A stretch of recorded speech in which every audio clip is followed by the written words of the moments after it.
Oke, eh, Bapak dan Ibu, kalau kita bicara kompetensi apa? Kompetensi kepala sekolah, kompetensi guru, itu kan ya Bapak dan Ibu lah yang tahu sebenarnya kalau kita bicara kompetensi kepala sekolah atau kompetensi guru. Dan saya tidak tahu Bapak dan Ibu, dulu saya pernah gabung dengan LP2KS dan menjadi salah satu ya, menjadi salah satu asesor di calon kepala sekolah. Tapi ya itu tadi banyak permasalahan-permasalahan di kepala sekolah ini. Kalau kita melihat ininya ya, saya terakhir itu mengasesori di Ternate. Itu terakhir dengan LP2KS. Ya itu tadi Bapak dan Ibu, sekarang ini kepala sekolah, mohon maaf ya, kepala sekolah kan banyak ya. Kalau istilah kasarnya itu kepala sekolah sekarang itu jabatan politis. Gitu. Jadi itu kalau misalnya nih, mohon maaf ya, mohon maaf. Jadi misalnya, ini kepala sekolah A. Ini kalau tidak mendukung bupatinya atau tidak mendukung, itu bisa dipindah. Gitu. Saya nggak tahu apakah ini rumor atau apakah ini benar, saya juga belum. Katanya sih dulu seperti itu, dan teman-teman saya itu juga ada yang mengalami seperti itu. Jadi misalnya guru di SMA, kepala sekolah di SMA nih, ini dari dirintis sekolah tersebut dari belum baik menjadi sangat baik, dan itu menjadi SMA unggulan. Tiba-tiba ada pemilihan nih, ada pemilihan kepala daerah. Kemudian yaitu tadi ada isu segala macam. Oh ini tidak mendukung. Kepala sekolah ini dipindahkan ke daerah yang betul-betul perlu, jadi betul-betul perlu untuk dikembangkan gitu. Jadi ya rumornya sederhana. Jadi kalau gojekannya atau guyonannya gitu, ya kamu dulu kan berhasil mengembangkan SMA ini menjadi sangat bagus nih, makanya diberi tantangan kerja lagi di SMA yang jauh banget gitu untuk mengembangkan SMA menjadi SMA yang bagus juga. Padahal kan apakah seperti itu atau kan enggak? Mungkin juga karena itu tadi, karena politis ya. Tapi Bapak dan Ibu, kita tidak akan ngobroli tentang isu politis tadi. Jadi mudah-mudahan prosedurnya benar dan itu akan benar. Tapi sekarang Bapak dan Ibu kan kepala sekolah tidak. Kalau sekarang pikiran saya kepala sekolah itu bukan sekedar hanya kepala sekolah. Sekarang ini kepala sekolah, apalagi kepala sekolah SMA, SMK ya, kepala sekolah SMK sekarang itu bukan lagi kepala sekolah, itu lebih kepada seorang manajer. Berpikirnya sudah berpikir manajer, berpikirnya sudah menjadi CEO gitu. Jadi karena hampir semua SMK semuanya ya urusannya kan pekerjaan Bapak dan Ibu. Anggaplah Bapak dan Ibu memiliki sebuah perusahaan, dan perusahaan itu perusahaan penyedia tenaga kerja. Pikirkanlah, jadi Bapak dan Ibu, bagaimana cara berpikirnya supaya saya bisa mencetak tenaga kerja yang luar biasa, dan itu bahkan perusahaan itu kalau pesan ke saya itu inden. Gitu ya. Jadi tapi mari kita ngobroli sejenak yang ini Bapak dan Ibu, biar saya tidak terlalu, biasanya saya kalau nggak gitu terlalu ngaco banget. Dan saya yakin Bapak dan Ibu ini juga sudah Bapak dan Ibu pelajari sebenarnya.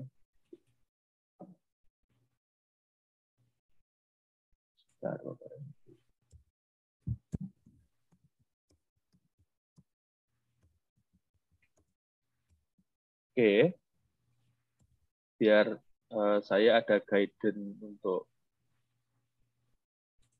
sebenarnya Bapak dan Ibu ini sudah lama dan mudah-mudahan ini Bapak dan Ibu sudah Bapak dan Ibu baca juga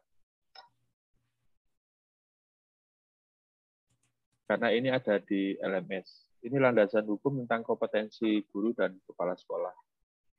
Di peraturannya sebenarnya sudah ada, Bapak dan Ibu juga bisa membuat, bukan membuat, atau bisa membaca aturannya yang sudah ada. Di LMS juga sudah ada aturan. Ini landasan hukumnya pasal 31 ayat 3, 45. Masih menggunakan aturan-aturan yang dulu, tetapi Bapak dan Ibu yang menjadi acuan kita yang utama adalah Perdirjen GPK nomor itu tahun 2020, model kompetensi dalam pengembangan profesi guru. Banyak sekali nanti akan kita bicarakan.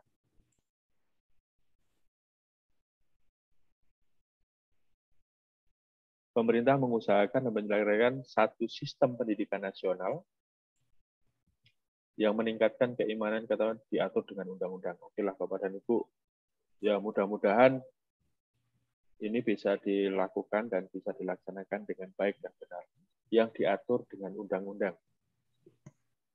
Bagaimana itu diatur dengan undang-undang? Yang tahu persoalan adalah sekolah masing-masing. Ini guru dan dosen, aturannya sudah lama banget, dan kayaknya ya sudah hafal lah Bapak dan Ibu. Belum ada, sebenarnya tadi itu kalau kepala sekolah perlu ada kompetensi manajerial. Meskipun itu juga sudah ada. Di kompetensi kepala sekolah itu ada kompetensi manajerial, ada kompetensi supervisi atau segala macam itu kan ada. Oke, kompetensi, ada 4 kompetensi itulah untuk guru.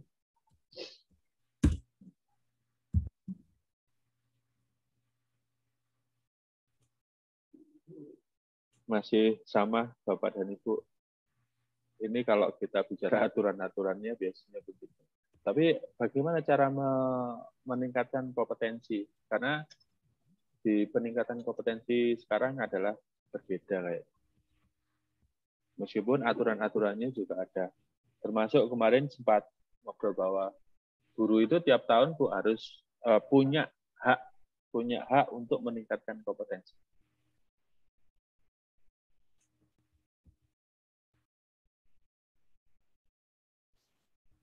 Cara bergaul efektif segala macam. Kalau dijelaskan standar pendidikan nasional ini kayak apa sebenarnya?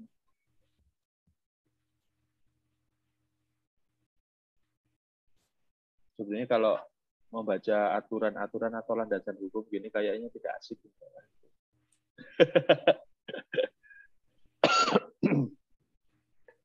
Kompetensi kepribadian ini kompetensinya kepala sekolah, landasan hukumnya seperti itu, dan Bapak dan Ibu kepala sekolah pasti sudah tahu lah.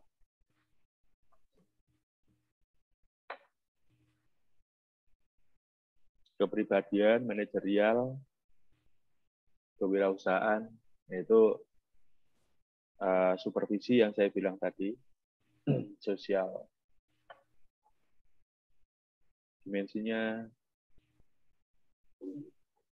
kepala sekolah ada 5, pendidik ada 4. Dan ini mudah-mudahan Bapak dan Ibu sudah dilakukan semuanya. Ada supervisi akademik, manajerial, kewirausahaan. Makanya saya bilang tadi Bapak dan Ibu, kepala sekolah sekarang sudah tidak kepala sekolah menurut saya. Kepala sekolah sekarang itu adalah seorang manajer karena memiliki kompetensi manajerial. Nah, mudah-mudahan Bapak dan Ibu kepala sekolah sekarang sudah mulai mengurangi rasa takut untuk bergerak. Oh, saya tidak bisa bergerak ini karena aturan-aturan yang membatasi saya. Misalnya kalau ini enggak, misalnya besok kita pikirkan kurikulum operasional satuan pendidikan saya harus nunggu yang lain aja deh. Saya melihat-lihat enggak. Karena bagaimanapun Bapak dan Ibu punya hak untuk itu. Terus misalnya sekolah saya mau saya buat ini nih dalam 5 tahun ke depan. itu juga kadang ada rasa takut. Dan itu kapan hari itu masih saya temui Bapak dan Ibu. Saya kan diundang untuk mereview ini roadmap SMK di Jogja sini ya. Ketika saya datang ke sana, saya memberi dasaran, oh roadmap itu seperti ini, bisa dilakukan, targetnya harus jelas, waktunya kapan, siapa yang terlibat, hasilnya yang diharapkan apa. Gitu. Dan ini 5 tahun ke depan dilakukan dalam 5 tahun. Tahun pertama pekerjaan apa yang dilakukan, tahun kedua, tahun ketiga, tahun keempat. Itu harus jelas.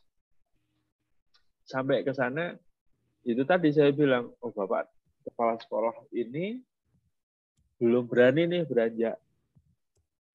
Saya ada pekerjaan, Pak ini sekolah saya baru menerima PK, pusat keunggulan. Gitu. Dan saya harus mengerjakan 11 item pekerjaan ini. Saya bilang, loh Pak, kalau seperti ini Bapak tidak menggunakan roadmap lagi.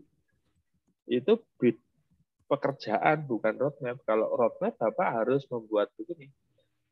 Tahun pertama, saya harus berhasil membuat ini. Tahun kedua, tahun ketiga, tahun keempat, tahun kelima. Nih, atau pekerjaan besar itu saya lakukan selama 5 tahun. Dan itu harus jelas. Dan apakah ini berhubungan dengan tugas yang PK ini? Ada yang iya, ada yang enggak. Karena ini adalah kewenangan Bapak untuk mengatur sekolahan ini. Tapi ya itu tadi, balik lagi nih Bapak dan Ibu, banyak yang belum berani. Ini masih sekolah saya, bukan ini perusahaan saya. Gitu ya. Mudah-mudahan akan menjadi ini adalah perusahaan saya. Kalau yang kemarin ada yang farmasi misalnya, berarti ini adalah perusahaan farmasi saya. Saya mencetak tenaga kerja saya, kemudian saya kalau bisa saya mencetak farmasi yang ada di sini. Dengan cara apa? TEVA. Itu kalau kita lihat dimensi kompetensi kepala sekolah dan guru nih, ini dari Badan Standar Nasional Pendidikan.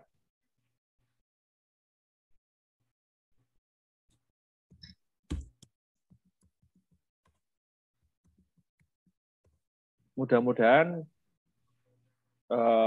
ini juga menjadi job juga. Jadi Bapak dan Ibu itu sangat bukan apa ya, sedikit alergi ketika Bapak dan Ibu disupervisi oleh kepala sekolah. Mudah-mudahan ini tidak jadi ada ketakutan. Saya mau disupervisi kepala sekolah nih. Padahal itu adalah tugas Bapak kepala sekolah untuk supervisi akademik terhadap pendidiknya atau terhadap gurunya. Kenapa? Seharusnya kan kalau saya mengajar dari awal saya kerja di sini kan saya mengajar. Saya itu pengen tahu dan berharap besar kepala saya itu, oh cara mengajarmu itu kurang tepat. Cara mengajarmu itu perlu ditambah ini. Cara mengajarmu itu harus seperti ini. Saya berharap betul seperti itu, tapi sampai sekarang belum. Jadi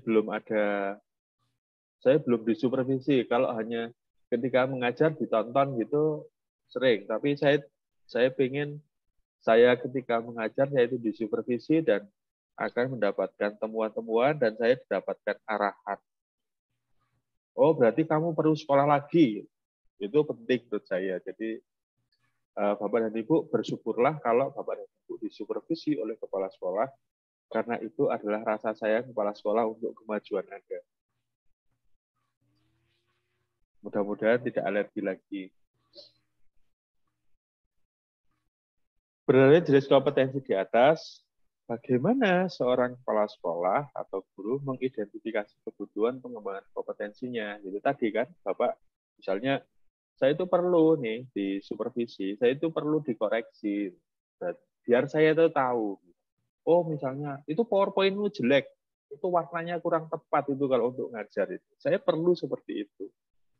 Supaya apa? Jadi Bapak dan Ibu, ketika saya dapat masukan, dapat supervisi dari atasan saya kan, oh ya berarti saya ketika membuat bahan, membuat bahan tayang misalnya, saya perlu warna yang mudah dipahami, warna yang tidak membuat peserta saya itu sakit mata, kemudian sampai sakit kepala karena warnanya jelek gitu. Saya perlu itu semua itu. Nah, dari mana? Itu ya dari yang dapat digunakan ya dalam berefleksi. Bapak dan Ibu ya itu tadi kan. Ketika saya melakukan itu, makanya saya bisa melakukan refleksi, kemudian meningkatkan kompetensi saya, misalnya, oh ketika kamu bicaramu jelek, saya perlu itu semua. Inilah enaknya kalau kita setiap saat, setiap waktu disupervisi oleh kepala sekolah.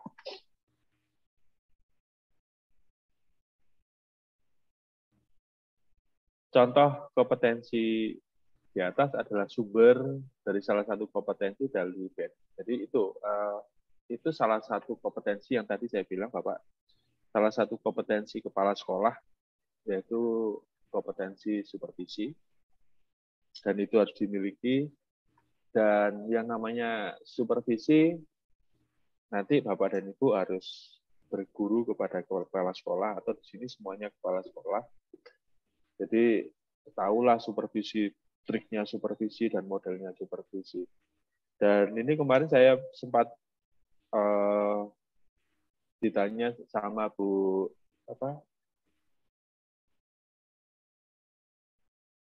Alia ya. Jadi saya guru BP, nanti peran saya itu apa di kegiatan ini segala macam. Nah itu Bapak dan Ibu, mudah-mudahan Bapak dan Ibu kepala sekolah tidak hanya supervisi, tetapi sekarang kan sudah mulai, sebenarnya sudah lama ya, tapi kayaknya mulai digaungkan.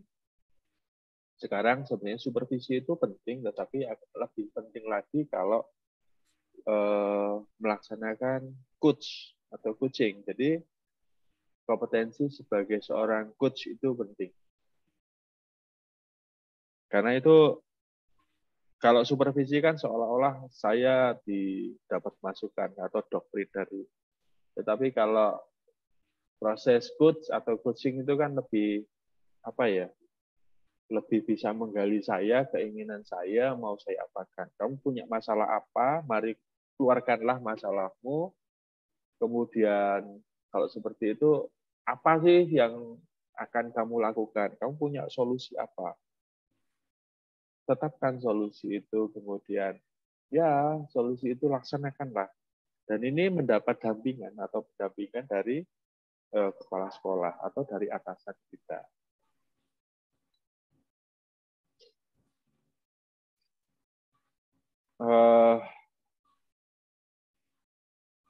Mari Bapak dan Ibu, ini adalah contoh kompetensi kepala sekolah berikutnya. Memimpin refleksi dan perbaikan kualitas proses belajar yang berpusat pada murid.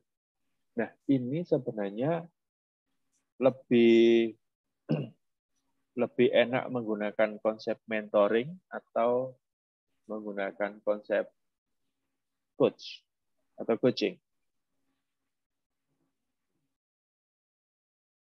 Jadi misalnya Pak Komang Murah, misalnya Pak Murah Widana, bagaimana peserta didikmu? Mulai ngobrol, jadi apa yang diperlukan? Caranya seperti apa? Jadi seorang kepala sekolah bukan seorang diktator. Ini kamu harus melakukan A, B, C, D, F, G. Tetapi lebih kepada itu tadi kan, ada masalah dengan peserta didikmu enggak? Apa keinginanmu terhadap peserta didik? Apa yang mau kamu lakukan terhadap peserta didik? Jadi itu banyak, kalau dengan konsep coaching itu kan banyak menggali bukan keinginan, tetapi permasalahan-permasalahan yang dihadapi oleh coaching. Jadi misalnya, oh saya punya masalah ini, saya pengen ini. saya mengajar, kenapa sih peserta didik saya itu ketika Kak, ini contoh ilustrasi saja Bapak. Ada satu kelompok belajar di Kuningan sana di Jawa Barat ya. Jadi setiap saat itu dipantau oleh pemimpinnya. Jadi Mas Soleh itu memimpin gitu. Jadi anak-anaknya itu dipantau semuanya, memantau peserta didiknya. Anak-anak di sana itu bukan tidak bisa. Kalau lari, kalau jalan, kalau apa itu suka nendang pot. Jadi pot-pot pot tanaman itu banyak sekali yang pecah. Kemudian kalau menulis itu jelek banget. Anak-anak di sana itu jelek kalau menulis. Di situ diamati terus. Jadi, peserta didik ini suka, si A ini suka mudah sekali menendang apa ya, kalau lari kemudian kakinya tidak terkontrol tiba-tiba nendang pot bunga itu atau pot tanaman. Jadi itu semuanya dipantau semuanya. Nah, Bapak dan Ibu, rupanya anak-anak di sana itu tidak fokus. Jadi tingkat konsentrasi terhadap dirinya atau sensor motoriknya itu tidak bagus untuk peserta didiknya. Makanya sudah mulai diajari. Bapak dan Ibu pernah nggak terbayangkan bahwa saya mentreatment anak itu mengajari jalan? Jadi itu, kalau kita melihat ketarunaan gitu ya, jalan baris berbaris atau apa itu kan kayaknya kita ketawa gitu. Rupanya Bapak dan Ibu di balik itu bukan urusan ketetaraan rupanya itu. Ini harus mengembangkan sensor motoriknya itu. Anak-anak di sana itu diajari jalan. Jadi mulai dari bagaimana menapakkan kaki, kemudian bagaimana melangkah satu langkah, bagaimana melangkah dengan jaraknya 2 tapak kaki. Semuanya diatur. Jadi anak-anak di sana akan dengan perjalanan waktu terbiasa ketika jalan, dia itu terbiasa. Oh iya, saya harus menikmati jalan saya. Sebenarnya bukan bagaimana dia mengajari jalan, tetapi bagaimana anak itu bisa berkonsentrasi ketika jalan. Jadi itu penting sekali. Misalnya itu tadi yang belum ketemu nih, tulisannya kok jelek banget sih. Makanya dibuatkan. Jadi anak-anak diajak main-main dengan menggunakan tanah liat gitu ya. Menggunakan tanah liat, menggunakan lempung. Itu hanya digunakan untuk bagaimana otot tangan, kemudian kerangka tangan, tulang-tulang di tangan itu terbiasa dengan meremas-remas tanah liat itu sebenarnya digunakan untuk mengembangkan sensor motorik halusnya. Nah, sekali waktu itu tadi, kemudian dicoba itu semuanya, kemudian diajar menulis.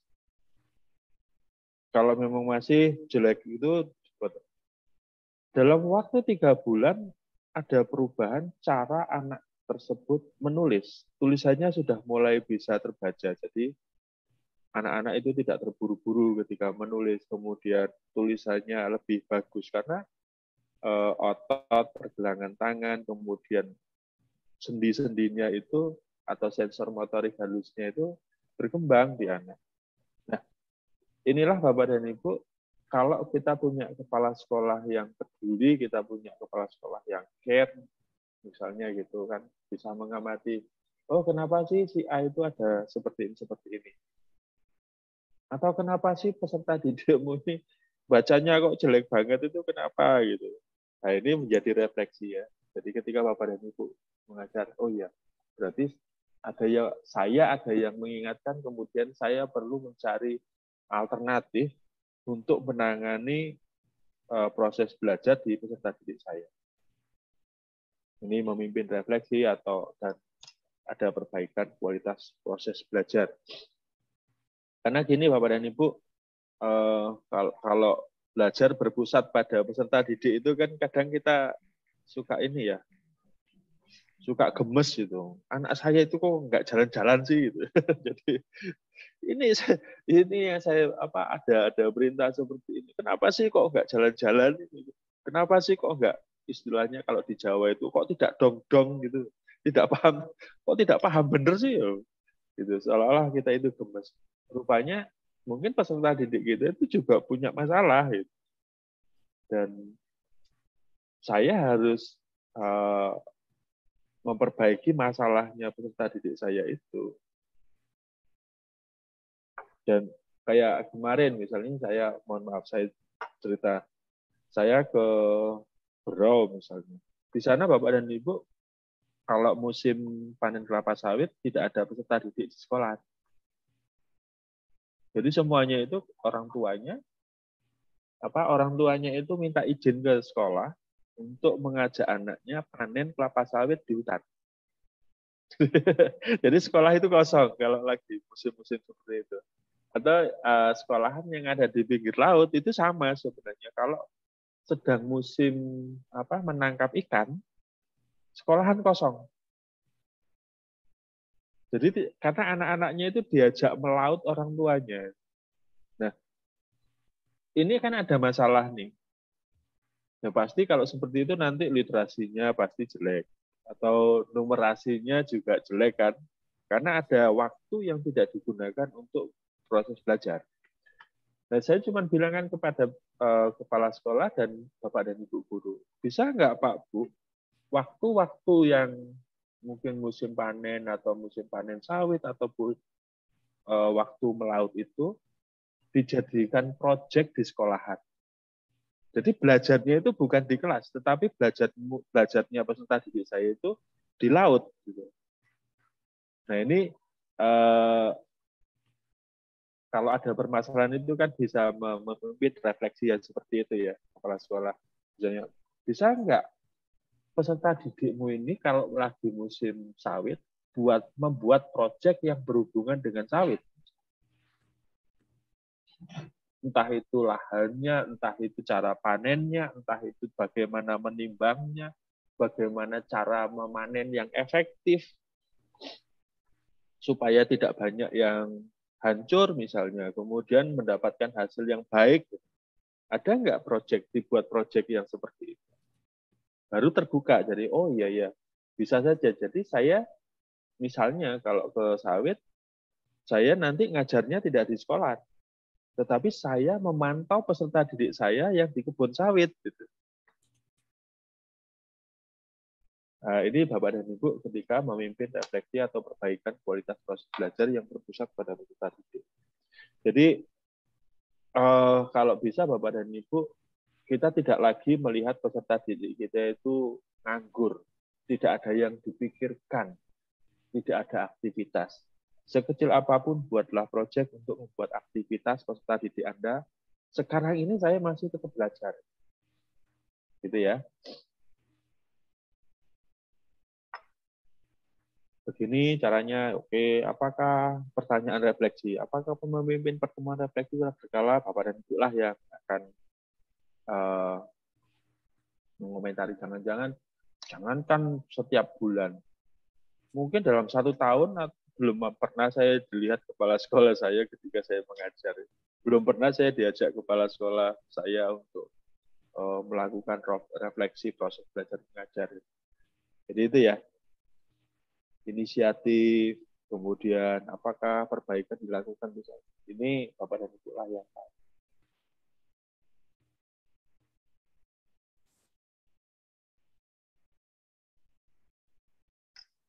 Contoh pertanyaan refleksi di atas adalah contoh jenjang kompetensi yang tertuang dalam Perdijen GTK nomor yang tadi awal Bapak. Media berefleksi jelas, tadi sudah saya jelaskan, oh bagaimana sih peserta didik saya, kalau memang literasinya kurang, itu tadi masih, kalau kita nyambung ke perencanaan berbasis data tadi itu, rata-rata nggak tahu saya kemarin itu yang saya hadapi kan 2 kabupaten.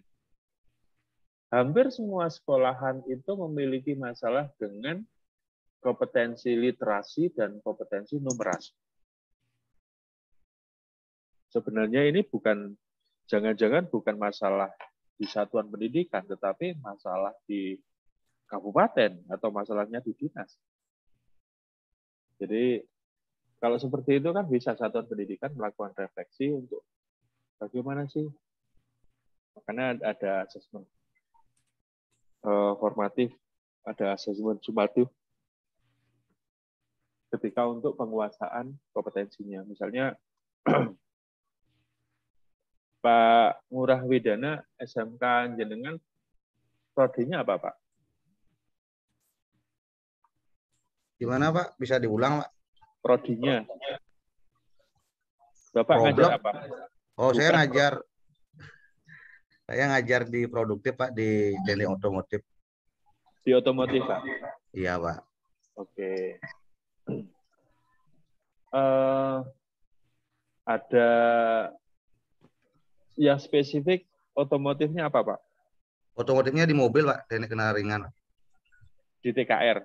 Ya, TKRU. Ya, dulu TKRU, sekarang kan teknik otomotif. Iya. Kan sekarang ini ngelihat perkembangan nih, Pak. Jadi misalnya nih, ini anak-anak yang saya prakteknya di sekolah ini. Kemudian yang dihadapi mesin yang sudah ada itu.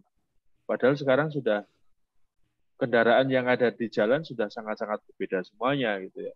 Ya. Rata-rata sekarang masih ada nggak karburator sekarang? Itu jangan-jangan nggak ada. Sudah jarang, Pak. Sudah beralih ke injeksi. Ke injeksi ya, gitu ya. Kan. Itu kan. Ada bahkan ke listrik, Pak. Bahkan ke motor listrik sekarang. Nah, ini kan berarti Bapak perlu sekarang yang ada di sekitar Anda pergerakannya seperti itu. Apakah masih perlu saya memberi peserta didik saya dengan ilmu yang dulu-dulu itu, yang apa perlu mengikuti perkembangan zaman? Bagaimana kalau saya memberikan materi yang sesuai dengan perkembangan, misalnya? Perlu nggak saya harus prakteknya seperti apa? Kalau memang saya tidak punya praktek, saya harus menggandeng siapa nih, supaya peserta didik saya itu tahu. Jadi kan gitu, Pak. Jadi anak-anak mesin injeksi itu adalah seperti ini. Jadi dikasih gambar, dikasih jelasan, segala macam. Tetapi anak-anak itu nggak tahu. Apakah perlu saya belajarnya itu hanya di sekolah ini? Perlu nggak saya harus ke showroom ini untuk membedah gitu misalnya gitu. Tidak dalam rangka magang. Proses saya hanya mengenalkan peserta didik saya itu dengan mesin injeksi. Dan saya harus berhubungan langsung dengan yang punya bengkel atau yang punya showroom itu. Sekali waktu bisa didatangi oleh peserta didik saya untuk mengenal yang namanya mesin injeksi. Ya kan gitu, Pak ya. Jadi kalau hanya nuruti di sekolahan, ya jangan-jangan di sekolahan masih menggunakan karburator yang tipe berapa dulu itu ya. Tapi begini, Pak. Ya. Izin sharing, Pak ya. Oke. Bapak tadi nyebut nama saya. Jadi untuk di teknik otomotif, Pak, memang itu saling berkaitan. Teknologinya kan seperti HP, Pak. Jadi berkembang terus kan gitu. Mungkin tidak akan sama dengan jurusan yang lain kan begitu. Tidak bisa kita samakan gitu.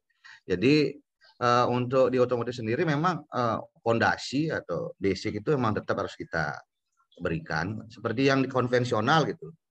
Salah contoh kita ingin mempelajari tentang sistem bahan bakarnya. Itu sebenarnya basicnya dari konvensional nanti beralih ke elektronik itu ada hubungannya begitu. Cuma kita tidak dalam artian akan kita petakan kan gitu mana kompetensi yang nantinya akan menjadi kompetensi sebuah fondasi dari siswa untuk mempelajari yang elektronik gitu. Kalau elektronik langsung memang kelemahannya nanti di fondasi tidak kuat, anak-anak bakalan gini, Pak, sulit untuk memahami. Nah, kebetulan sekolah kami ini kan sekolahnya boarding school di sekolah berasrama, jadi sebisa mungkin memang saya tetap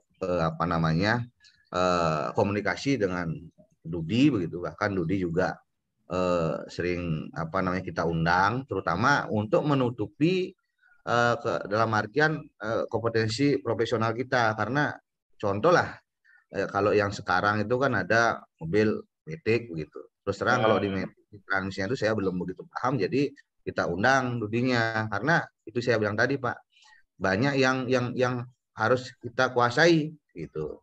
Bahkan dengan ada pelatihan pun yang kemarin itu kan bertahap yang upskilling itu gitu. Jadi gimana ya Pak ya? Jadi memang berhubungan Pak ya, nanti gimana caranya mengajar, belum lagi kita di kompetensi ini harus kita pelajari. Nah, dalam artian ya itu sambil jalan jadinya Pak gitu. Dengan mungkin yang saya pelajari ini, saya mikirnya yang kompetensi di sosial kayaknya udah masuk. Kayak ini pedagogi yang kurang ini. Nah, paling ya seperti itu Pak. Dengan tetap Pak yang profesional itu kalau saya bilang harus, karena kalau tidak kita kuasai, siswanya juga akan susah. Sama seperti tadi, kalau misalkan ada medianya, anggaplah mereka belajar mandiri begitu. Memang tidak bisa Pak. Jadi memang harus ada sentuhan dari kita untuk memperjelas itu, apalagi di basic ya. Gitu sih Pak. Oke. Pak Heru. Jadi ya itu yang saya maksud adalah Bapak misalnya ya tadi itu berarti bisa yang di luar yang diperlukan atau yang dibutuhkan di luar itu kan injeksi nih. Sedangkan di sekolah saya masih menggunakan karburator. Ini penguasaan kompetensi. Nah, acuannya itu misalnya kalau Bapak hanya mengandalkan CP, sekarang kan acuannya kan capaian pembelajaran ya CP ya. Kompetensi yang dimiliki itu kompetensi peserta didik saya itu harus ini. Sedangkan kalau melihat ini CP-nya kurang nih, sudah capaian pembelajaran yang di peserta didik saya itu ketika saya cek lagi sampai ke belakang di fase F, ini nggak sampai nih. Masa di sana masih standarnya menggunakan karburator, tetapi di masyarakat sudah injeksi. Nah ini bagaimana menguasai kompetensi. Jadi Bapak dan Ibu kan dituntut untuk menilai ini, menilai penguasaan kompetensi peserta didik Anda, meskipun dengan cara asesmen sumatif.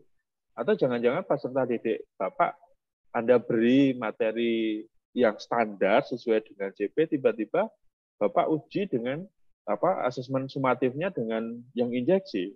Itu yang berbeda ya. Jadi inilah tujuan dari Perdijen GTK nomor 6565. Itu. Jadi, nah, Perdijen ini juga sebagai acuan untuk proses pengembangan guru. Kemarin banyak saya singgung misalnya begini. Yaitu tadi misalnya kasusnya Bapak misalnya, ya nggak bisa sekarang. Misalnya Pak ngomong, ini pengetahuan, ya syukurlah Bapak mungkin sedikit nakal gitu, sudah, enggak lah di sekolah saya itu, saya cuma menguasai karburator, tetapi ya nggak bisa. Saya harus nakal mencari injeksi. Masa cuma saya sekedar. Nah ini juga kepala sekolah atau Perdijen ini juga bisa menjadi acuan. Berarti saya kepala sekolah bisa Pak Ngurah Widana, berarti Anda harus mengikuti atau magang industri di di Bali ada Busowa misalnya atau apa gitu. Anda harus magang di sana untuk mempelajari teknik injeksi.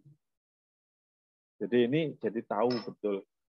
Nah, kalau enggak, masa Bapak yang, Pak, harus ribut-ribut ke kepala sekolah. Pak, saya itu perlu pengembangan kompetensi loh. Kan enggak seperti itu. Aduh, kenapa kamu mengembangkan kompetensi? Ini di lapangan itu sudah ke bulan, kita itu masih gayung saja. Enggak seperti itu. Jadi ada acuan. Jadi dari Permendikbud ini Bapak bisa menjadi satu acuan ketika saya merunut Perdijen ini, saya perlu mengembangkan ini. Nah, daripada ribut-ribut, Mbak, tapi dasarnya saya ada loh ini Pak. Wah gitu. Jadi prosesnya untuk meyakinkan ke kepala sekolah itu tahu. Jadi misalnya kalau saya itu perlu untuk magang ditata artistik. Kenapa? Dasarnya ini loh.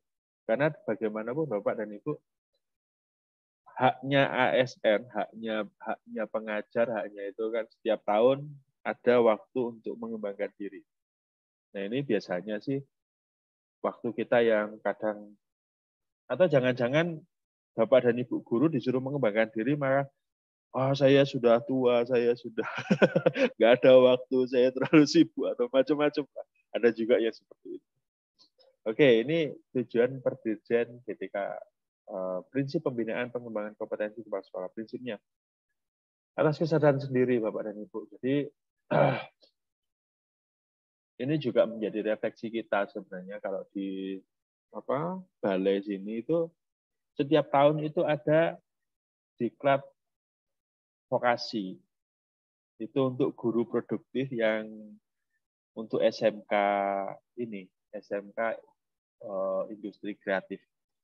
Ekonomi kreatif. Jadi seni dan ekonomi kreatif itu tiap tahunnya ada. Dan itu kita selalu dijatah. Misalnya, teater dijatah 12 orang. Atau animasi dijatah segini. Nah, pola-pola yang ini sekarang sudah mulai dilakukan oleh balai. Tidak lagi menunjuk, tetapi kemarin dibuka pendaftaran. Silahkan daftar, ini ada sejumlah diklat ini, siapapun boleh mengikuti. Nah, ini dilakukan atas kesadaran. Jadi Bapak dan Ibu, kita sekarang sudah tidak bisa lagi yang namanya memaksa seseorang untuk belajar dan mengembangkan kompetensinya. Tapi kalau memang perlu dipaksa, ya nggak bisa. Tetapi bisa saja dengan cara ini ya, dengan coaching. Apa sih keinginanmu dan bagaimana caranya? Gitu. Mudah-mudahan pembinaan ini bisa dilakukan secara kesadaran diri. Kalau sudah tidak, saya mengajar begini saja sudah selesai kok. Jangan-jangan tidak berpikir seperti itu lagi ya. Tapi kita tetap dilakukan kesadaran diri dengan atas kesadaran diri sendiri. Makanya Bapak di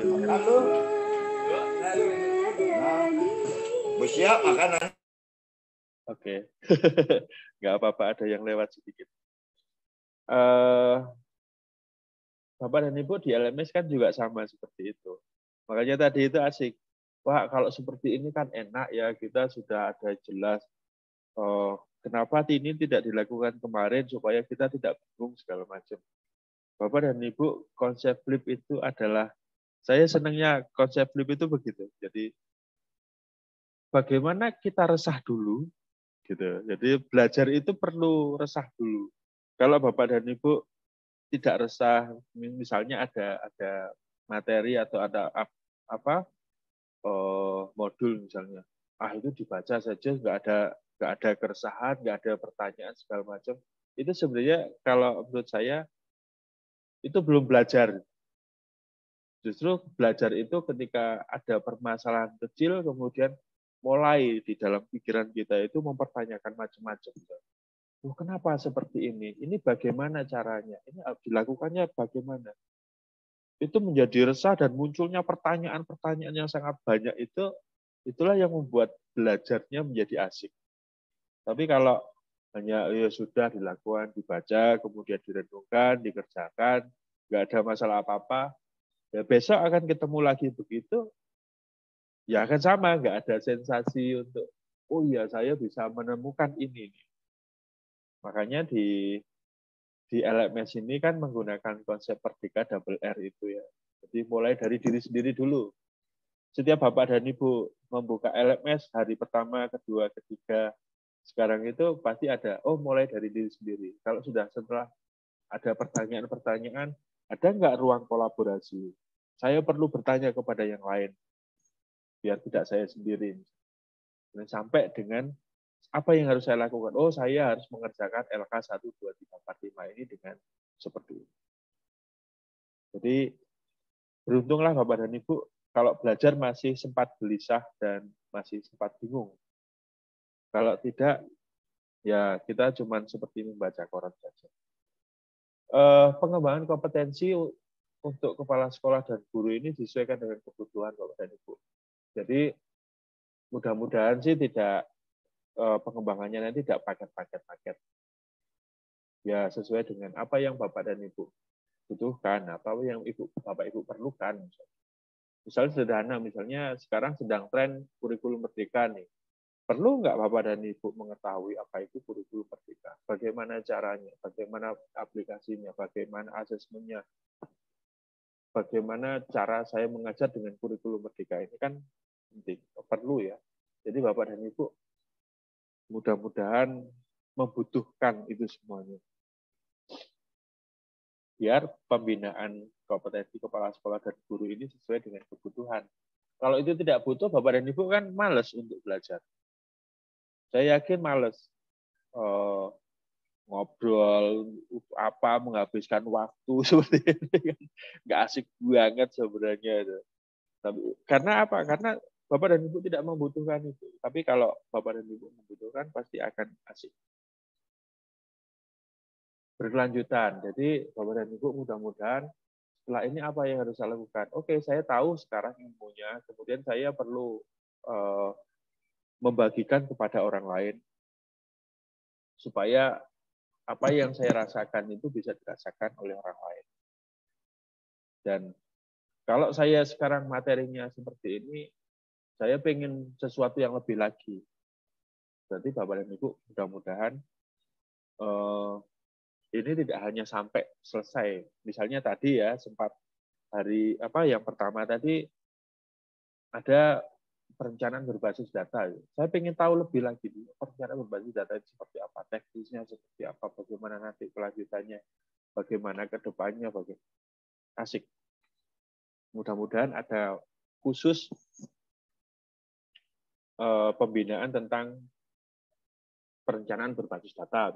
Tidak hanya sekitar 2 jam atau dari kemarin, tapi tidak tahu ke belakangnya itu juga asik. Makanya biarlah pembinaan ini berkelanjutan. Oke, Bapak dan Ibu, ini landasan hukum untuk landasan hukum kompetensi guru dan kepala sekolah. Sepertinya kita perlu banyak sharing di sini tentang kompetensi hukum. Nah, aturan-aturannya Bapak dan Ibu, mohon maaf,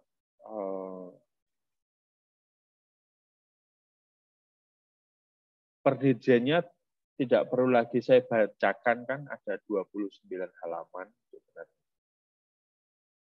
Dan ini nanti di LMS ini sudah ada. Bapak dan Ibu perlu mempelajari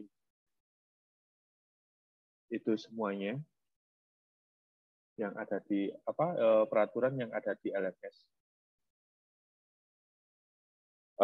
Baik Bapak dan Ibu, mari kita diskusi tentang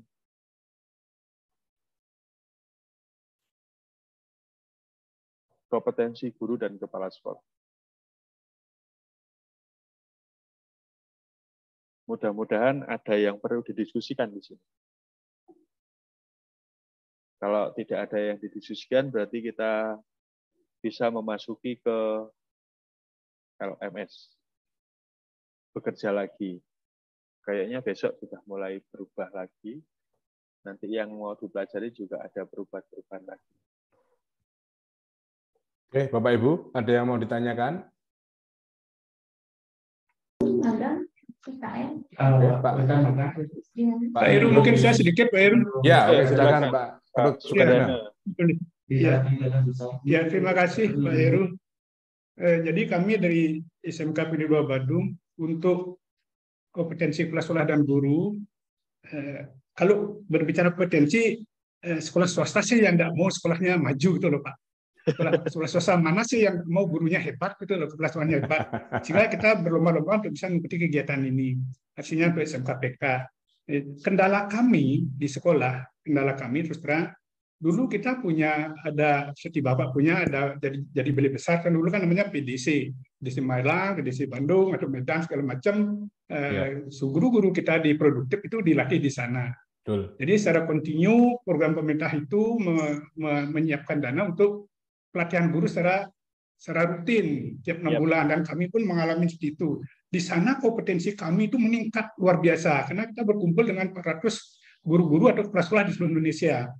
Kita bertukar. Sekarang itu ditiadakan, tidak ada lagi, Pak. Kalau itu lagi dihidupkan lagi, rasanya kita tidak akan pernah kekurangan guru-guru hebat. Nah, kekurangan kepala sekolah hebat di sekolah-sekolah. Nah, ini kalau kita seperti tadi disampaikan oleh Pak Heru, semua dilakukan secara mandiri. Kendala kami di swasta, mohon maaf, anak kutip loh Bapak, itu masalah dana. Sekolah di swasta yang ada di Bali tidak semuanya kaya-kaya Pak, tidak semuanya hebat. Nah, satu contoh, kami di PGRI itu SPP dengan 300.000 SPP dengan jumlah murid 400 orang atau 500 orang itu bisa dihitung Pak. Jadi per jam itu kita hanya mampu membayarnya hanya 50.000 per jam. Nah, kalau gurunya mengajar 24 jam, bisa dihitung dia hanya mendapatkan 1.200.000 per bulan. Padahal kebutuhan mereka mungkin lebih, Pak. Lebih daripada itu. Apalagi nanti kita sarankan untuk meningkatkan pendidikan secara mandiri dengan dananya dia. Kelihatannya tidak mungkin, Pak. Tidak mungkin. Saya sendiri contohnya. Saya sebagai kepala sekolah, walaupun umur sudah 62 tahun segini, semangat saya tinggi, tapi kemampuan otak saya yang kurang, Pak. Tapi saya tetap semangat, Pak. Tidak mau kalah dengan teman-teman yang lain. Artinya apa? Saya ingin sekolah saya tetap maju, tetap bagus, dan guru-guru pun inginnya tetap seperti itu. Nah, kalau di sekolah lain, misalnya dengan SPP yang tinggi, kami kebetulan sekolah ada di kecamatan, Pak. Ada di kecamatan, sehingga dengan demikian kemampuan finansial orang tua murid untuk menyekolahkan anaknya rata-rata menengah ke bawah, kecil dia. Terlebih-lebih dengan ada COVID sekarang ini, selama 2 tahun lebih anak-anak itu belajar di rumah, tidak datang ke sekolah, SPP-nya tidak dibayar, Pak. Ada yang bayar SPP, artinya kita apa? Uring-uringan kita bayar honor gurunya. Dari mana? Nah, kalau gurunya dibayar, impossible rasanya guru zaman sekarang itu disuruh bekerja maksimal tanpa diberikan honor imbalan yang sesuai. Nah, ini kendala kita ada di sini, Pak, sebenarnya. Sedangkan guru-guru kami sebenarnya hebat-hebat semua, Pak. Artinya kemampuannya walaupun dalam keadaan COVID ini semangat mengajarnya, mengadakan daring dengan biaya sendiri dari pulsa-pulsa yang digunakan selama 2 tahun itu, tidak minta ke sekolah, Pak. Itu yang kami lihat. Cuma sekarang kendala yang saya katakan tadi itu, mudah-mudahan nanti ke depannya dihidupkan lagi pelatihan-pelatihan macam itu. Untuk yang produktif, kami di sekolah, tuan di otomotif, kami kena di bawah binaan Astra Motor dan di bawah binaan Toyota. Jadi kita secara kontinu setiap 6 bulan dipanggil ke Jakarta untuk pelatihan guru-guru produktifnya. Jadi untuk produktif tidak ada masalah, cuma guru-guru normatif dan adaptifnya ini yang masih ada bermasalah. Dalam artian, kalau misalnya untuk biayanya dengan mandiri, biayanya jadinya sulit sekali. Sedangkan tugas kami, kelemahan saya, Pak, saya umur sekarang ini sudah tidak bagus. Komputer tidak bisa. Ini pun saya tadi suruh menghidupkan komputer, nyuruh teman, tolong hidupin biar saya bisa ikut kegiatannya Pak Heru. Malu saya kalau tidak ikut, walaupun sudah puasa saya harus ikut. Itu loh Pak. Itu kendala saya, kelemahan saya ada di sana. Yang kedua, kelemahan saya sangat percaya dengan guru-guru saya. Jujur saya katakan, selama setahun ini saya memang tidak pernah melakukan supervisi kelas langsung. Karena dalam keadaan COVID itu, dia guru-gurunya dari rumah belajarnya. Saya menugaskan teman Wakakurkulum untuk yang supervisi di bidang guru produktif dan guru senior saya, sesuai dengan aturan dibolehkan guru senior untuk bisa mempersupervisi guru-guru yang normatif adaptif. Itu yang kami lakukan. Nah, endingnya di mutu pendidikan kemarin, di mutu pendidikan kita, di rapor pendidikan kita, itu memang ada beberapa nilai kita yang kurang bagus. Kurang bagus semua ada, baik itu yang merah maupun yang kuning, itu ada semua. Dan dalam tahap perbaikan sampai saat ini. Mudah-mudahan ke depannya dengan ada latihan-latihan seperti ini, saya memang sangat merindukan pelatihan-pelatihan yang dilakukan seperti ini oleh Pak Heru ini, sehingga saya bisa mengupgrade kemampuan untuk bisa lebih baik ke depannya, Pak. Terima kasih banyak pemerintah sudah melakukan kegiatan ini. Mudah-mudahan ini tiap 6 bulan dilakukan, Pak. Dilakukan tiap 6 bulan. Kita terus di-upgrade kemampuan kami, termasuk guru-guru kami. Karena terus terang, kalau saya sendiri, pribadi, ngumpulin guru-gurunya, mengadakan HT, orang saya aja, orang ngerti opo-opo, Pak, tidak bisa apa-apa, mengajarin gurunya, gimana hasilnya? Kan tidak benar.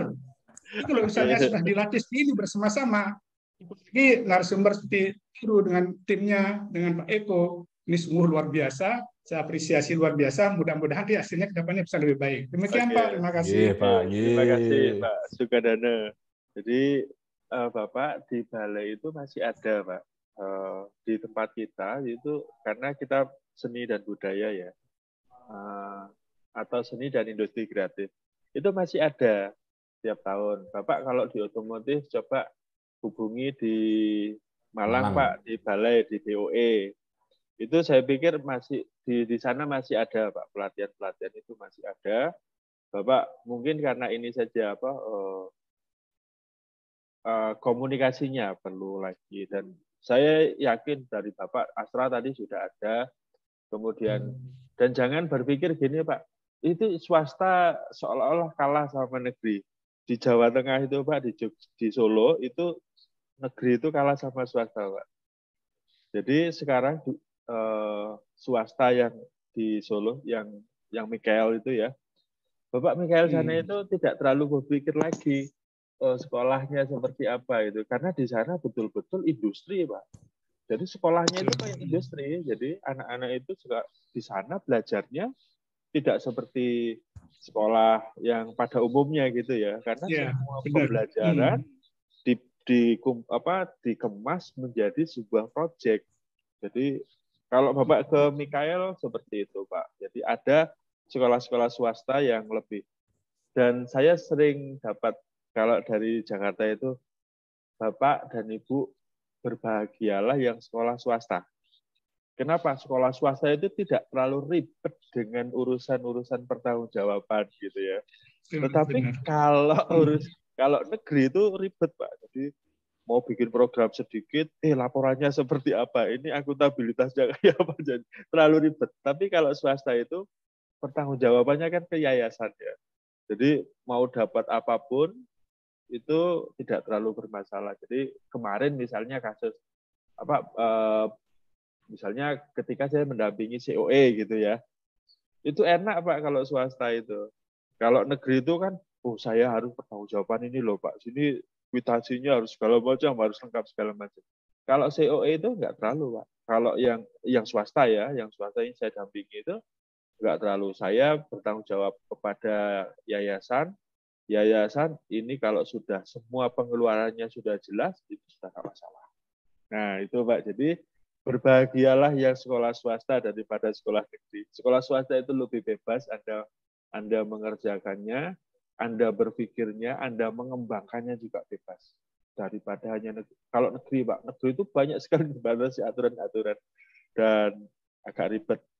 Dan kita kembali lagi kalau konsep perusahaan swasta atau bukan BUMN ya, Pak ya, konsep perusahaan swasta.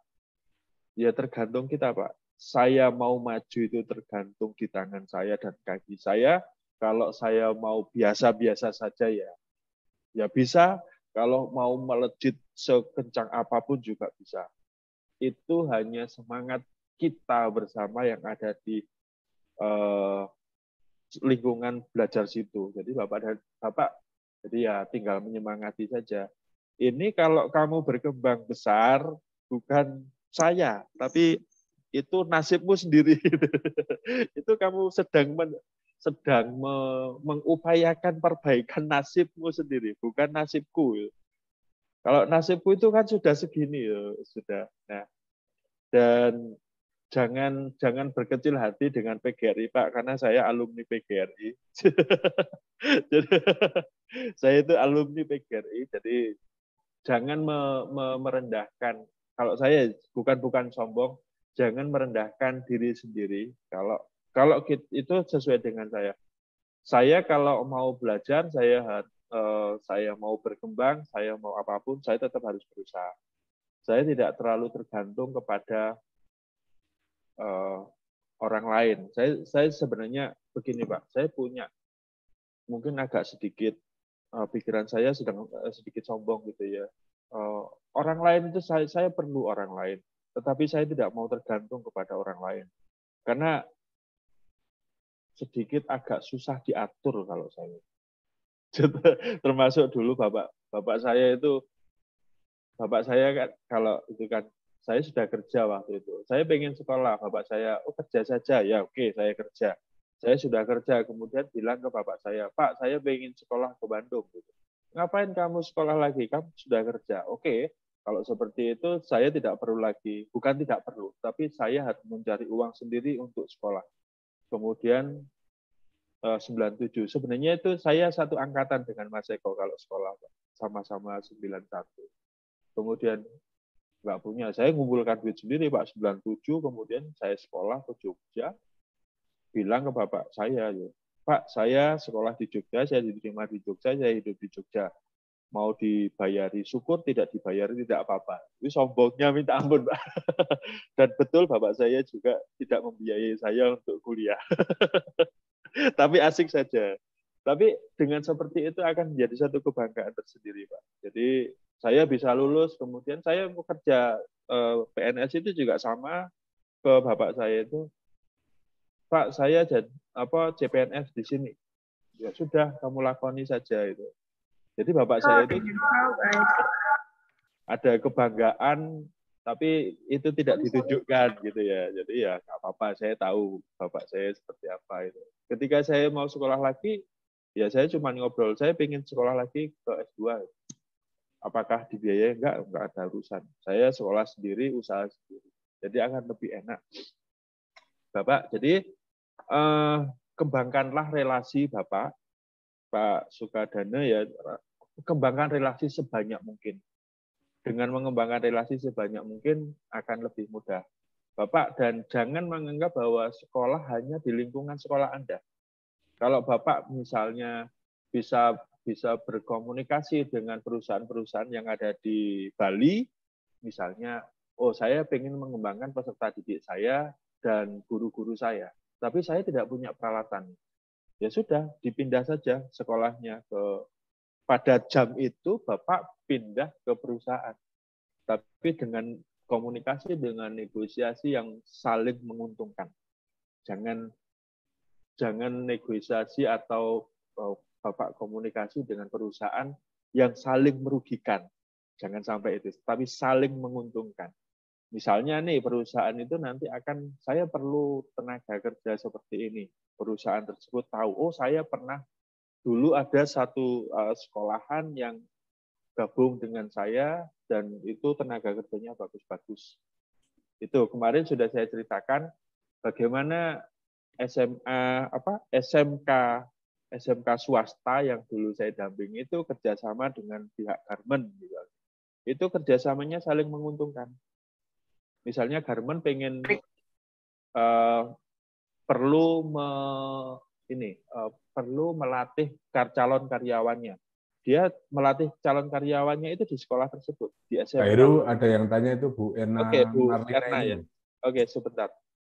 Itu ya, ilustrasinya begitu. Jadi Bapak Pak Sukadana kalau kerjasama, mohon kerjasama yang saling menguntungkan. Itu akan enak. Jadi jangan membatasi sekolahan Bapak hanya di lokasi tersebut. Perusahaan-perusahaan yang ada di sekitar Bapak itu menjadi lingkungan belajar baik untuk peserta didik Anda maupun untuk pendidik Anda. Itu ya Pak Sukadana, mudah-mudahan Pak Sukadana masih gabung kita. Ya, terima kasih Pak Heru. Informasinya dan masukannya ini luar biasa. Kami akan mencoba, akan mengembangkan bekerjasama dengan industri-industri di Bali, walaupun kita tahu di Bali kan tidak sehebat di Jawa industrinya, tidak sehebat. Tapi di Bali industri yang paling hebat pariwisata. Sedangkan teknologi itu masih kurang sehebat kawan-kawan kita yang di Jawa. Tapi tetap kami apa yang disampaikan Pak Heru tadi akan kami coba, kami lakukan, karena di data kami ada 68 industri otomotif yang ada di Bali. Kami akan dekati. Mudah-mudahan nanti bisa nyambung. Terima kasih Pak Heru. Oke, terima kasih Pak Dana, dan mudah-mudahan yang 68 itu Anda nikahi semuanya. Jangan hanya menjadi pacar, tapi nikahilah semuanya. Ya, mudah-mudahan tenaga saya masih kuat Pak Heru. Saya akan nikahi semua nanti. Kuat itu di pikiran kita Pak. Pokoknya iya, kalau kita kuat, kita kuat. Oke, terima kasih Pak Sukadana. Terima kasih Pak Bu Erna. Oke, selamat siang Pak Heru. Selamat siang Bu Erna. Dengar Bu. Terima kasih atas kesempatannya Pak. Ini saya sejak mendengar Merdeka Belajar ada satu kalimat yang saya masih sedikit agak bingung Pak. ada kata bahwa penilaian itu berbasis individu siswa. Jadi pada saat saya guru, Pak, kapasitasnya guru produktif. Yep. Jadi kalau ada wacana bahwa kompetensi siswa itu berdasarkan individu siswa pencapaiannya, berarti kan kalau di kelas ada 40, artinya ada 40 pencapaian nanti, Pak. Sangat bervariasi. Nah, ini kalau di pikiran saya, Pak, kalau kemarin saya pernah mendengar ada akselerasi program, ada juga anak itu pengulangan lagi, enrichment dan segala macam, kan gitu. Kalau dilihat dari perubahan dari peraturan yang baru tentang kompetensi praktek pembelajaran guru, praktek profesional itu, Pak, ini seperti apa, Pak, saya menilai anak ini nanti di proses pembelajaran? Karena di pelajaran produktif itu kan anak itu mulai di kelas 11 sampai kelas 12. Apa satu guru memegang 2 tahun, satu mapel, sehingga kita lebih fleksibel melihat, mengukur capaian ini, Pak. Ini mohon petunjuknya, Pak Heru. Terima kasih. Oke, terima kasih, Bu Erna. Jadi pembahasan ini sebenarnya masih nanti di pembahasan hari keberapa, Mas Eko? Ya, di hari menjelang hari terakhir, Bu. Iya. Pada saat kurikulum Merdeka Belajar, nggih. Sabar, Bu. Sabar. Ya, tapi begini, Bu, ini ilustrasi saja. Jadi makanya itu banyak pertanyaan-pertanyaan. Pak, sekarang kok tidak ada angka kecukupan minimal? Misalnya, kalau dulu kan ada kecukupan minimal gitu ya. Tapi sekarang semuanya basicnya capaian pembelajaran. Jadi peserta didik Anda itu tercapai enggak kompetensinya sesuai dengan yang ada di capaian pembelajaran. Nah, capaian pembelajaran itu kan begini, Bu. Jadi agak sedikit ilustrasi saja ya. Jadi misalnya ada yang di capaian pembelajaran yang diberikan oleh pemerintah itu yang bersifat minimum. Nah, kalau bersifat minimum, jadi materi-materinya juga materi-materi yang minimum. Tetapi Bapak dan Ibu di satuan pendidikan, nanti dengan kosnya, jadi kurikulum operasional satuan pendidikan, CP atau capaian pembelajaran itu bisa dikembangkan materi-materinya. Jadi materinya mau banyak, mau sedikit, itu terserah sekolah. Kalau materinya banyak, Bapak, Ibu Bu Erna ya, jadi ya paduannya atau patokannya dengan materi tersebut. Kalau materi yang Anda tentukan misalnya nih, ilustrasi saja, ilustrasi ya. Misalnya pendidikan saya, prodi saya ada tata artistik nih. Materi di sana ada materi tentang tata busana. Nih. Tata busana itu bisa saja saya hanya mengambil satu tata busana saja. Tetapi juga bisa juga tata busana itu dikembangkan menjadi macam-macam, meskipun sama dengan tata busana, tetapi dengan patron, metode, dan bentuk yang berbeda. Ini kan capaiannya. Kalau saya menentukan di pelajaran tata busana, misalnya membuat tata busana panggung, itu hanya satu saja, misalnya dengan teknik draperi, misalnya. Berarti itu cuma satu. Tetapi kalau perkembangannya nanti ini tata busana panggung tadi tidak hanya draperi, misalnya dengan episodik, misalnya dengan abstrak misalnya, atau tata busana yang kontemporer misalnya. Itu kan materinya berarti jadi 4. Acuannya itu, kalau yang dasarnya tadi, misalnya dasarnya draperi ini sudah dicapai oleh peserta didik Anda, ya itu sudah selesai, Bu. Entah itu waktunya hanya, misalnya, itu kan di fase F ya, di fase yang, kalau dulu kelas 11, kelas 12, di fase F itu. Nah, peserta didik saya itu, ini tata busana draperi saja sudah selesai hanya 3 bulan. Padahal fase F itu usianya 2 tahun. Ya. Nah, itu kan usianya 2 tahun. Berarti peserta didik. 1,5. Karena yang setengah untuk PKL. Ya, oke, 1,5 tahun. Karena setengahnya yang untuk PKL ya. Tetapi, ini 1,5. Nah, bagaimana yang setelah selesai ketika peserta didik saya itu sudah menyelesaikan itu semuanya dan sudah ketika kita uji, peserta didik saya itu sudah mencapai. Ya diberi pengayaan-pengayaan. Oh, ya. Jadi tidak, atau itu tadi standarnya yang dari CP kalau memang kurang sesuai dengan hitungan waktu ya Bu ya. Ini kurang nih, berarti perlu saya tambah materi. Kalau materi ini itu sudah selesai semuanya, oh peserta didik saya jago-jago semuanya nih. Mungkin cuma 1 tahun sudah selesai, berarti masih punya waktu setengah tahun nih. Itulah yang Bapak berikan pengayaan. Ibu beri pengayaan ya di situ. Dengan materi yang selingkup. Satu lingkup. Kalau tata busana ya tata busana. Jangan, oh pengayaannya apa nih? Manajemen tata busana ya nggak bisa. Apa manajemen tata busana? Jualan tata busana ya nggak bisa kan? Masih lingkupnya di situ. Jadi bagaimana perkembangan tata busana itu ya, Bapak Ibu urai semuanya biar menjadi banyak. Ingat fase F usianya 2 tahun meskipun nanti terpotong oleh PKL atau prakerin ya. Dulu itu PKL atau prakerin selama 6 bulan. Jadi standarnya ya dari capaian pembelajarannya Bu, dari CP-nya. Tapi kalau dulu kan memang ada itu angka kecukupan minimumnya berapa ini 75. Seolah-olah kan itu.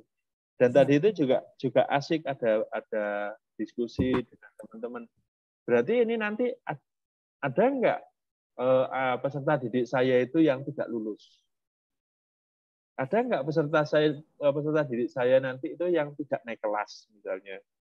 Itu kan muncul pertanyaan-pertanyaan itu. Ya, Pak. Terus, oh ini tidak bisa naik kelas ini. Sebenarnya kalau menggunakan fase ini kan bukannya tidak bisa naik kelas karena sudah tidak ada lagi kelas.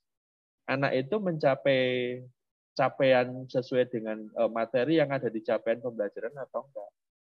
Perlu waktu berapa gitu. Nah, kalau Bapak dan Ibu misalnya itu kewenangan Bapak dan Ibu. Jadi kewenangan di sekolahan. Anak saya itu harus pindah fase atau naik fase atau naik kelas kalau dulu itu atau tidak.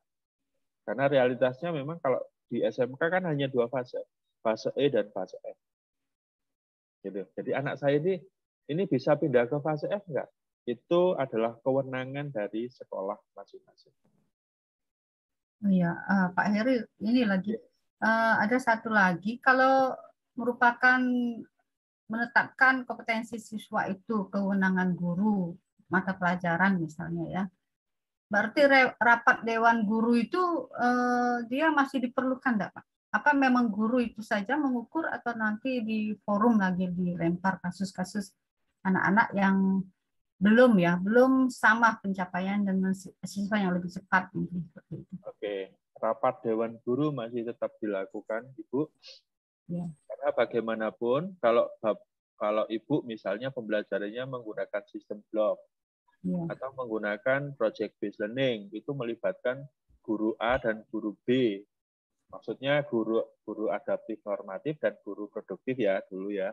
Karena di strukturnya kan ada A dan B. Nah, itu tetap Bapak ya Ibu mohon maaf kalau konfirmasi di belakang sidang dewan atau ya, rapat dewan guru itu ya rapat dewan guru.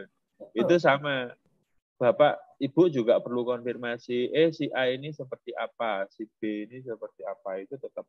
Jadi tadi itu untuk mendapatkan masukan agar kebijakan Ibu misalnya anak ini bisa pindah fase, anak ini belum bisa pindah fase. Anak ini perlu menyelesaikan materi-materi yang ada di capaian pembelajaran yang sedang diikuti misalnya. Itu ya. Jadi tetap itu menjadi kewenangan Ibu dan tim untuk membuat anak tersebut pindah fase atau belum pindah fase. Ya, baik, Pak. Satu lagi Pak, menurut Undang-Undang Guru itu ada kompetensi pengukuran kompetensi guru kan ada masih berkembang gurunya, ada mahir, kan seperti itu Pak. Itu pengukurannya itu rubriknya itu seperti apa? Sekolah menentukan atau seperti apa Pak? Uji kompetensi. Uji kompetensi. Untuk yang ya, apa? berkembang, layak, mahir itu kan, Bu? Oh, itu rapot. Ya, kembali ke Perdirjen yang disampaikan Pak Heru tadi. Di sana sudah ada. Ya, Pak. Terima kasih, Pak Heru. Oke, terima kasih Bu Erna atas dialognya. Ibu Bapak, mohon bersabar nggih yang untuk kurikulum ini, untuk CP dan sebagainya itu nanti kita ada di sesi berikutnya. Ini masih di sesi kompetensi guru dan kepala sekolah. Sebelum berlanjut, saya tanya, di dalam LMS itu kan ada lembar kerja Ibu Bapak, formulir 1, 2, dan 3. Nah, apakah ada kebingungan untuk mengerjakan itu atau bagaimana? Yang di kompetensi. Ya, di kompetensi ini kan ada formulir 1, formulir 2, dan formulir 3. Formulir pertanyaan, Bapak dan Ibu. Yang ini, oke, saya share dulu, nggih. Ya. Formulir 1, misalnya mana? Misalnya ini. Ya, bingung, Pak. Nah, ini kan sebetulnya kan Ibu Bapak harus melihat dulu refleksi dari seorang kepala sekolah, baru bisa mengisi formulir 1, 2, 3. Gitu kan ini? Maksud dari tugas di sini? Ya. Refleksi guru atau kepala sekolah? Iya. Pokoknya salah satu refleksi lah, baru kemudian kita bisa mengisi itu, termasuk yang formulir 2, nanti juga akan bisa begitu kan. Setelah kita tahu, kita akan buat langkah pengembangannya, setelah itu nanti kita bisa membuat ke formulir 3, identifikasi kompetensi yang perlu dikembangkan, mana yang perlu dikembangkan, mana yang tidak. Gitu kan, G? Oke, betul. Nah, berarti saya melihat di LMS itu belum ada videonya kan, Pak? Yang digunakan untuk video tutorial. Enggak, refleksi gurunya belum ada kan, Pak? Oh.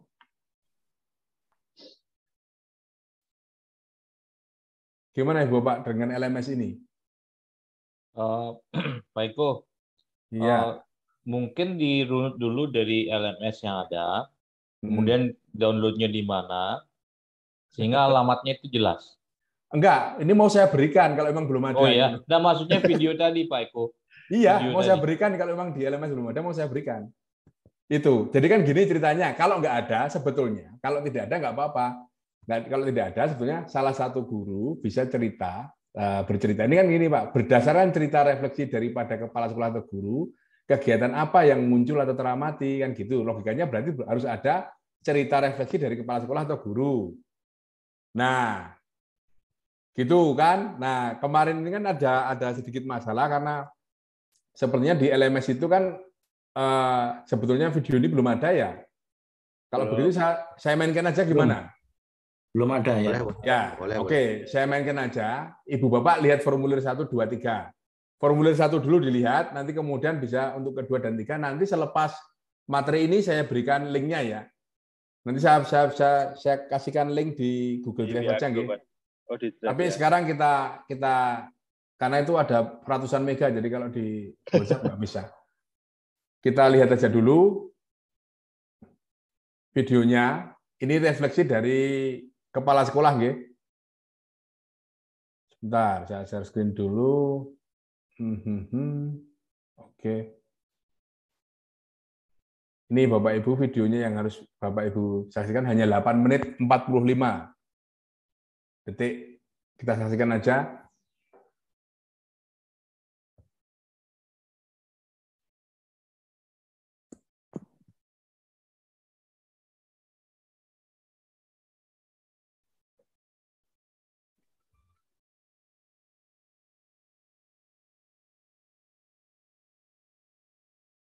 Audio ini nggak masuk, Mas ya?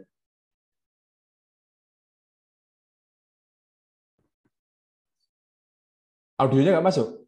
Nggak masuk audionya. Bentar. Bapak Ibu, audionya masuk nggak? Belum, nggak kedengaran suaranya. Belum, Pak. Belum masuk, Pak. Gini aja, saya kirim di link aja ya. Nanti saya kirim di Gini, link Pak Eko. Google. Gimana? Untuk share-nya pilih yang advance, Mas. Oh, sebentar.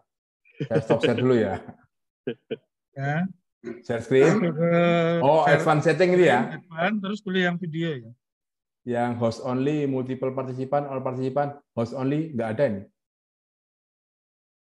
share screen sebentar ya, maaf, sebentar share screen, saya lihat dulu. Di atas itu kan ada H1, nanti pilih yang video. Coba, Sharing. coba Pak Eko ulangin. Share screen. Share screen di paling atas itu ada basic sama advance, paling atas. Pilih yang advance. Advanced sharing option kan? Advance Ini- kanan, yang kanan. Terus di sebelah kanan kan ada video. Nggak ada ya? Oh, advance yang ini. Oke. Ya, paling Ya. atas. Ya, oke, sebentar, Kemudian bentar, video. bentar. Nah, pakai yang Ya. video ya. Oke. Ya, oke. Waduh, jadi bukaan lagi nih. Oke, nggak apa-apa.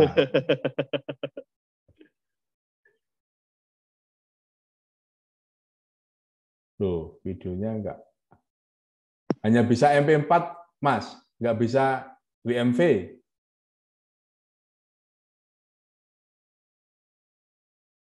Oh, WMV ya. Nggak bisa. Dia hanya bisa MP4 sama MOV. WMV nggak bisa.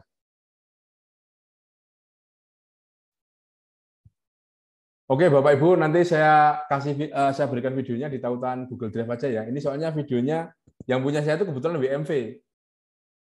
Padahal harusnya yang bisa dimainkan itu yang MP4.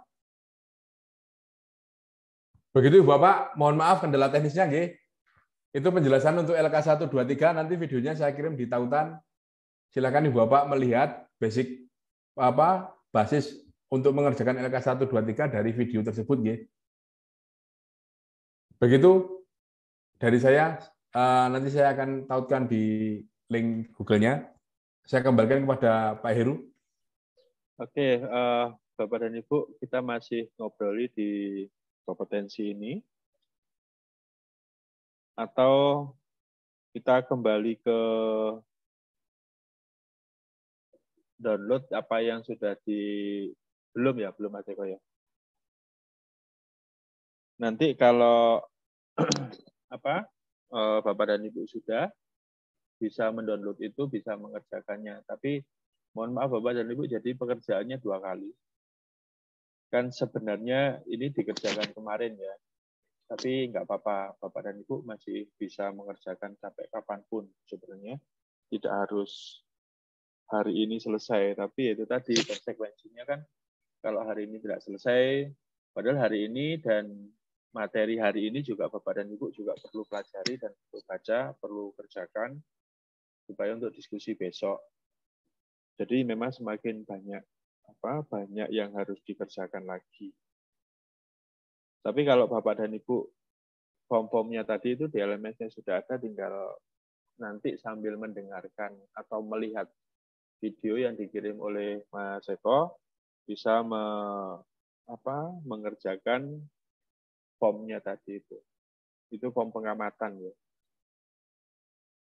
Oke, itu Bapak dan Ibu, kalau memang masih ada yang perlu didiskusikan atau tidak. Kalau mau diskusikan, mari kita diskusi. Kalau tidak, kita bisa ke LMS lagi dan bekerja di LMS, baik pekerjaan yang kemarin yang tertunda itu atau pekerjaan yang akan datang. Pak Heru. Oke, monggo silakan. Iya, terkait dengan apa yang disampaikan Pak Eko tadi, saya di LMS kok tidak menemukan ya terkait dengan formulir form 123 itu. Saya belum menemukan ya, sehingga nggak bisa download ininya. Mohon penjelasannya. Oke, sebentar saya ke LMS dulu. Nanti saya buatkan ini aja Pak Heru.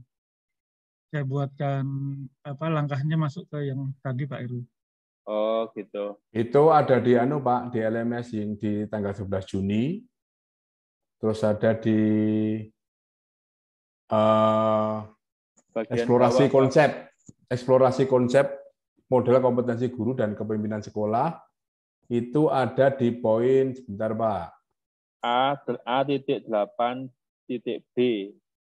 Bukan, ada di atau poin. Yang di A. Itu mulai dari diri. Ada di poin nomor 6, Pak. Saya sharekan ya. Saya sharekan, Pak. Basic aja. Nah, ada di poin ini Pak Gustiana. Bisa lihat, ini yang di A8B, eksplorasi konsep, model kompetensi guru dan kepemimpinan kepala sekolah, kepemimpinan sekolah, kemudian ada di poin nomor 6, Pak. Poin nomor 6 di situ ada refleksi kepala sekolah, identifikasi kebutuhan pengembangan, sama strategi pengembangan kompetensi. Itu nanti kalau dibuka ada formulir-formulir seperti ini, Pak. Oke. Gitu nggih? Siap, Pak. Terima kasih, Pak.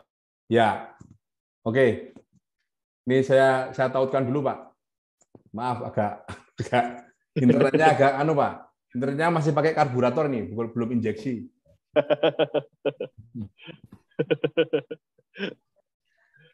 Oke, monggo dilanjut. Oke, Bapak dan Ibu, yang lainnya masih ada nggak?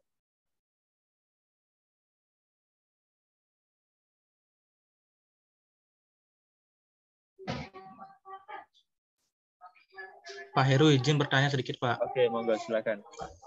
Untuk formulirnya itu nanti disubmit di mana, Pak ya? Apa langsung diisi dalam Google Docs-nya, Pak? Atau bagaimana? Terima kasih, Pak. Oke. Oh, yang di LMS tadi itu ya. Bisa di apa? Bentar saya lihat LMS-nya. Bisa langsung masuk LMS nggak, Mas? Itu sepertinya nggak diunggah kok, Pak, hanya untuk latihan sebetulnya menurut saya. Gimana, Pak? Bisa diulang, Pak? Itu sepertinya tidak perlu diupload, Pak, hanya untuk latihan. Jadi kita tahu nanti kalau seandainya kan Bapak Ibu ini besok akan mendampingi toh ini. Bener Betul, nggak? Pak. Betul. Ya. Makanya agak dari kemarin itu agak susah saya di mana mau diupload gitu. Iya. Jadi enggak, ini maksudnya untuk latihan mandiri Ibu Bapak, karena besok mau Bapak Ibu kan mau mendampingi implementasi pembelajaran ini. Nah, ini ada kasus-kasus seperti ini, nanti pemecahannya seperti ini. PBD tadi begitu, ada merahnya di sini, pemecahannya seperti ini. Nah, ini yang kepala sekolah begini, ada kepala sekolah berefleksi, itu nanti kita bisa lihat dia kompetensinya sampai di mana, apa yang perlu dikembangkan, dan bagaimana cara mengembangkannya. Begitu, Pak. Jadi, untuk mengantisipasi jika ada pertanyaan-pertanyaan pada saat implementasi pembelajaran. Gitu nggih. Jadi memang sifat LMS ini ada yang diunggah ke kita, jadi kita bisa melihat ada yang sifatnya untuk latihan Ibu Bapak nanti di dalam proses pendampingan implementasi pembelajaran. Gitu nggih. Kalau tidak ada perintahnya untuk diupload, nggak usah diupload, Pak. Nggak apa-apa. Nggih, Pak. Nggih. Oke, Bapak dan Ibu, masih ada lagi? Kalau sudah tidak ada lagi, apakah sesi sinkronis ini kita cukupkan dan kita kembali bekerja ke LMS, atau masih perlu kita diskusikan lagi? Cukup kayaknya Pak Heru, jadi nanti untuk masalah-masalah yang ada di LMS bisa lewat grup WA, nggih? Boleh kan? Bisa, kita boleh, Pak. Nggih. Saya itu kalau di WA bisa saja, Pak, Bu. Kapanpun bisa, asalkan saya tidak tidur, itu aja. Jadi jangan berpikir, oh ini WA-nya harus jam kerja. Enggak. Kalau saya pegang HP dan saya tidak tidur, pasti akan saya respon. Kemarin itu juga sama, Pak. Lama sekali saya tidak merespon WA-nya Mas Eko. Jadi Mas Eko itu WA-nya sudah lama banget. Rupanya saya itu HP saya itu saya cas di rumah, kemudian saya tinggal potong rambut. Jadi potong rambut kemudian mampir ke teman ngobrol gitu. Jadi baru jam 11 itu saya bisa buka WA-nya Mas Eko. Oh iya. Jadi kalau saya bawa HP kemana-mana pasti akan saya respon. Jadi kalau memang misalnya jam 12 atau jam setengah 1 pagi misalnya, kalau saya masih terbuka mata saya, dan itu saya respon. Karena itu, Pak. Jadi saya itu kadang suka terlalu jenuh dengan pegang HP gitu, ya sudah saya tinggal saja di kamar gitu. Terus saya main di kebun, main tanaman gitu. Jadi belum tentu setiap saat saya kantongi HP saya. Jadi mohon maaf kalau memang itu sedikit agak lama meresponnya. Begitu ya, Bapak dan Ibu. Masih ada lagi kira-kira? Sepertinya cukup, Pak. Oke. Karena sudah jam 11:03, Bapak sudah jam 12. 12. Udah bunyi, Pak, sedikit, Pak, perutnya. Sebenarnya kalau Mas Eko itu lebih senang diklat ini tidak berbasis LMS model gitu. Lebih senang basicnya diklat ini dengan WA group gitu. Jadi lebih cepat kalau WA group itu. Kalau LMS kan sekarang kita tidak sinkronus, misalnya asinkronus itu kadang suka responnya agak lama gitu loh. Karena kalau tidak menggunakan kalau menggunakan WA group kan cepat. Tinggal buka, ada masalah, kita respon, kita diskusi bareng-bareng gitu lebih cepat gitu. Tapi bagaimanapun Bapak, ini adalah yang disediakan oleh pemerintah dan kita gunakan ini, tetapi ada yang bisa kita lakukan di WA group. Jadi bukannya kita tidak tergantung di sini, tetapi kita bisa mungkin lebih enjoy di WA group, ya kita gunakan WA group. Meskipun ini juga tidak kita tinggalkan. Gitu nggih? Oke, Ibu Bapak, saya pikir waktunya sudah cukup. Kita sudah jam 12 waktu Bali, lebih 4 menit. Silakan nanti setelah ini selesai, Ibu Bapak kembali membuka LMS, apa yang perlu dipelajari dan apa yang perlu dilakukan, diikuti mawon. Ikuti saja, besok kita sinkronus di jam 8 waktu Indonesia Barat atau jam 9 waktu Bali. Gitu, kami mohon maaf jika ada kendala atau kekurangan dari kami, mohon dimaklumi. Semoga pembelajaran ini tetap menyenangkan dan kita semua tetap bahagia. Dan kami akhiri pembelajaran ini. Sampai jumpa dan ketemu besok jam 9 waktu Bali di materi berikutnya. Sekian, terima kasih, suksma untuk semuanya. Sampai ketemu besok pagi jam 9. Terima kasih. Sukses mewali Pak Eko. Sama-sama. Terima kasih banyak. Bapak dan Ibu, kalau memang ada masalah bisa di WA group ya. Siap. Nanti diramaikan WA grupnya. Siap. Ya, lebih hidup. Izin live ya. Izin live.